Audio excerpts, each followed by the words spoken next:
हे आमा मेरो त के भयो भयो यो साल त मुगलानमा रुँदै रुँदै गयो हे बाबु मेरो त के भयो भयो फाटेर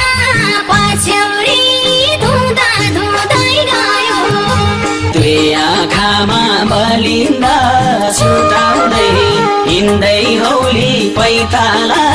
फुटाउँदै छड्काउँदै आटोका सरीमा मेरै पिरले रोएका नौरी आमा सेतै पछ्यौरीमा